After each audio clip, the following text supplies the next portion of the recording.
Hello and नमस्कार everybody. मैं वरुण सिंह आप सभी लोगों का बहुत बहुत बहुत दिल से स्वागत करता हूं आपके अपने लर्निंग प्लेटफॉर्म वर्चुअल विद्यालय में। जैसा कि आपको पता है कि लाइव सेशंस अभी बेसिक मैथमेटिक्स वाले ख़त्म हुए हैं।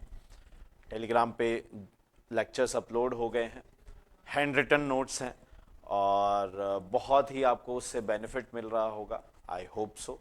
दिल खोल के आप शेयर भी कर रहे हैं। इसी तरीके से आप करते रहिए एंड सारी चीज़ें आप तक बहुत ही अमेजिंग रूप में मैं पहुंचाने का प्रयत्न कर ही रहा हूं। मीनवाइल शॉर्ट सीरीज भी हमने चालू की है, जो बहुत ही डिफिकल्ट से क्वेश्चंस लगते हैं उनको इजी वे में 1 मिनट में एक्सप्लेन करना आप लोगों तक हमारा काम है और वो हमने शुरू कर दिया है। तो जैसा कि मैंने आपको पहले प्रॉमिस किया था कि कैलकुलस का एक समराइज्ड वीडियो बनाऊंगा, कैलकुलस की एक समरी मैं आपको दूंगा और उसी समरी के साथ में मैं आपके साथ में हाजिर हूं।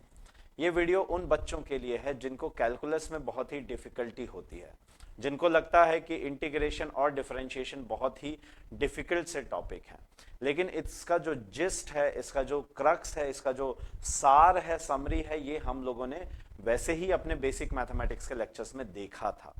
लेकिन आज मैं इसको थोड़ा सा और डिटेल में आप लोगों के सामने रखने वाला हूं। अब हम लोग जरा समझते हैं कि डिफरेंशिएशन और इंटीग्रेशन क्या सिर्फ मैथमेटिकल टूल्स हैं? क्या ये सिर्फ और सिर्फ मैथ्स में काम में आते हैं या फिर इनका कोई फिजिकल सिग्निफिकेंस भी है? वीडियो को अंत तक जरूर देखिएगा। मुश्किल से मुश्किल 10 से 12 मिनट का ये वीडियो होगा और आपको इसमें पूरा का पूरा एक्सप्लेनेशन मिल जाएगा। चलिए शुरू करते हैं। देखिए, डिफरेंशिएशन की अगर हम बात करें तो इसके नाम में ही इसका अर्थ छुपा हुआ है। डिफरेंशिएट यानी कि तोड़ने की बात चल रही है। तो किसी भी चीज को हम तोड़ना क्यों चाहते हैं? हम तोड़ना इसीलिए चाहते हैं क्योंकि हम ये देखना चाहते हैं कि वो किस रेट से बदल रही है। मान लीजिए कोई भी कर्व, अगर मैं मैथमेटिक्स की भाषा में बात करूं तो मैथमेटिक्स की भाषा में ये कोई कर्व है मान लिया आपने, और यहां पे हमने देखा कि ये कैसे चेंज हो रहा है। तो इसके चेंज होने के रेट में दो चीजें हैं। दो ही तरीकों से ये कर्व आपका चेंज कर सकता है। कैसे चेंज कर सकता है? या तो आपका मतलब यहां पे आपने टेंजेंट दिया और उससे आपको पता चला कि इसमें कुछ राइज है और कुछ इसमें रन है।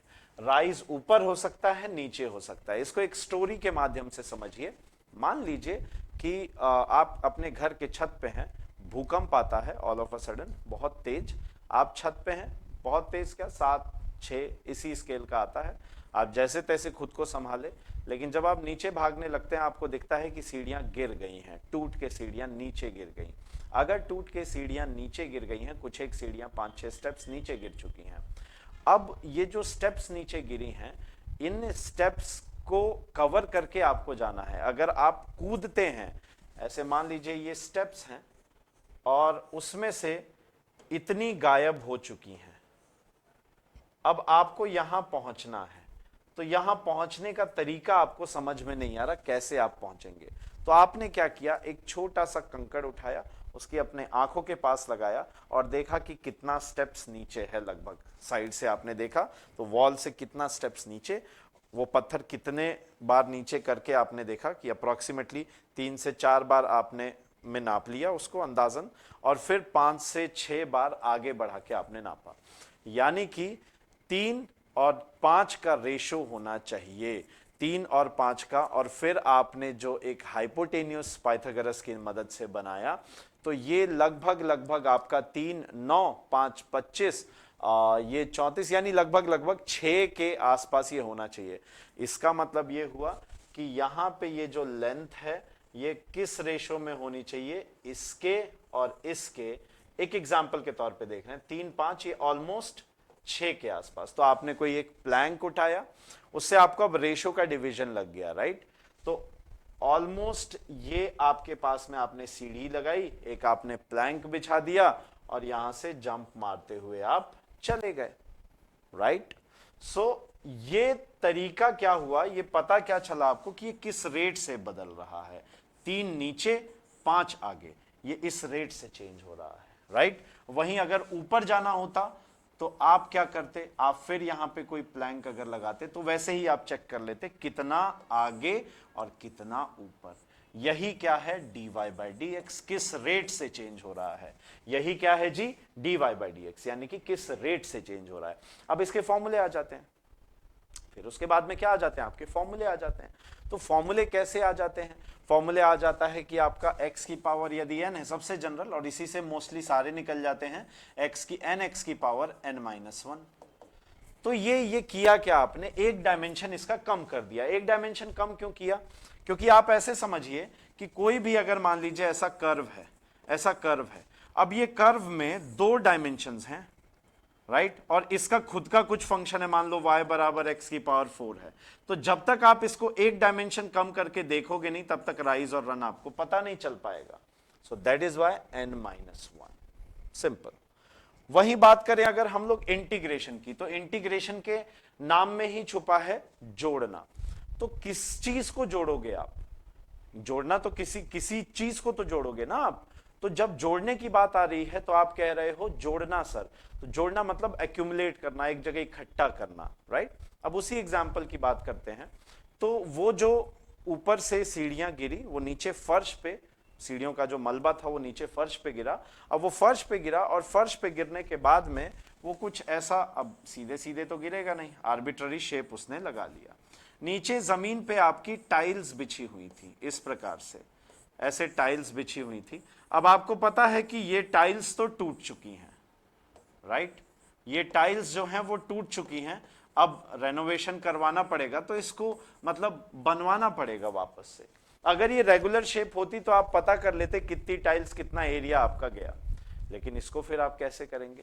अब आपने डिसाइड किया कि हाँ एक तरीका है, आपने देखा कुछ रेगुलर शेप की ब्रिक्स हैं, उनको लाके आप रख देते हैं, और उनको जब आप लाके यहां पे रख रहे हैं, तो फिर आप अंदाजा लगा सकते हैं क्या कि हाँ यार, इन ब्रिक्स को मैं अगर लगाता हूं, और एक ब्रिक का डायमेंशन कुछ XYZ है, तो इसका भी कुछ एरिया, कुछ डायमेंशन हमें XYZ पता चल जाएगा।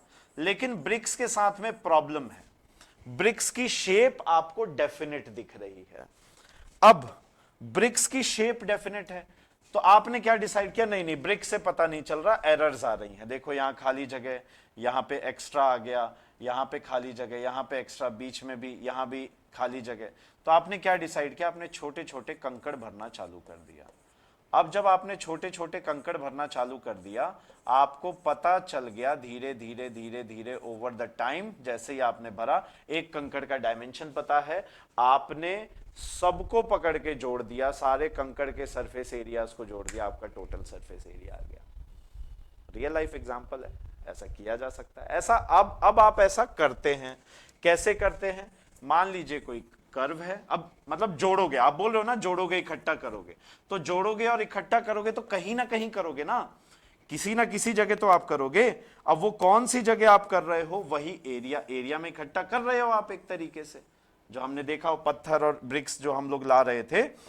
अब देखिए आपने क्या किया, आप ऐसे छोटे छोटे रेक्टेंगल्स लेके बोल सकते हो कि हाँ ऐसे रेक्टेंगल से मिलके ये बना है। आपने बोला अच्छा रेक्टेंगल से मिलके बना है, तो यहां तो कुछ ऐसा है। कहने का मतलब ये हुआ कि यार ये तो मतलब आपका कुछ ऊपर जा रहा है, कुछ नीचे जा रहा है, इसमें एरर्स आएंगी। तो अब क्या करिए, आप बहुत ही छोटे छोटे रेक्टेंगल्स को उठाइए, बहुत छोटे छोटे रेक्टेंगल्स, मतलब जिनका थिकनेस बहुत कम हो, और ऐसे ही छोटे छोटे रफनेस से मिलके इसे मान सकते हैं ऑफ इनफाइनाइटेसिमली स्मॉल थिकनेस, जैसे कंकड़ थे। अब जब आपने इनफाइनाइटेसिमली स्मॉल थिकनेस का माना, इसको माना dx आपने, है ना, और इसकी ऊंचाई है कितनी, लगभग सॉरी इसकी ऊंचाई है कितनी, y। तो अब क्या करोगे आप देखो इसका dA स्मॉल एरिया कितना आ गया, ये हो गया y dx। अब ऐसे ही इन सभी को पकड़ के जब आप जोड़ दोगे तो आपके पास में क्या आ जाएगा, टोटल एरिया। ये मान लो इनिशियल लिमिट 1 है, ये 2 है, तो 1 से लेके 2, यानी कि इंटीग्रल y dx 1 से लेके 2। अब मैथमेटिक्स में यही चीज क्या हो जाती है आपकी, फंक्शन को इंटीग्रेट किया, एरिया अंडर द कर्व आया इंटीग्रल से। आई होप आपको इन स्टोरीज के माध्यम से इंटीग्रेशन एंड डिफरेंशिएशन का लॉजिक समझ में आया हो, और ये हर जगह काम में आते हैं। जैसे आप गाड़ी से जा रहे हैं, आपके पीछे आपका दोस्त बैठा है, आप बोलता है कि सामने देख पुलिस वाला है, स्पीड कम कर, स्पीड कम कर। तो वो कौन सी स्पीड की बात कर रहा है? वो बात कर रहा है dx/dt की, क्योंकि जब आप स्पीड कम करने लग गए, डीएक्सलरेट किया आपने, तो जो स्पीड है वो इंस्टेंटेनियस दिखी, ओडोमीटर में जो दिखी आपको इंस्टेंटेनियस स्पीड दिखती है, एवरेज स्पीड नहीं दिखती, तो कम होती जा रही है, instantaneous speed, right, not average speed. So this is how things are there. Calculus इतना इंटरेस्टिंग है, एंड कैलकुलस ही वो मैथमेटिकल टूल है जिसकी मदद से हम लोग सारे के सारे टफ टॉपिक्स को, टफ चीज़ों को आसानी से कैलकुलेट कर सकते हैं। कैसा लगा ये वीडियो ज़रूर बताइएगा, स्पेशल था थोड़ा सा। Thank you so very much. मिलते हैं अगले सेशन में। पसंद आया हो तो शेयर कीजिएगा, लाइक कीजिएगा, एंड कमेंट ज़रूर कीजिएगा कौन सा पार्ट आपका सबसे अच्छा लगा। बाय बाय, टेक केयर, जय हिंद, लव यू ऑल।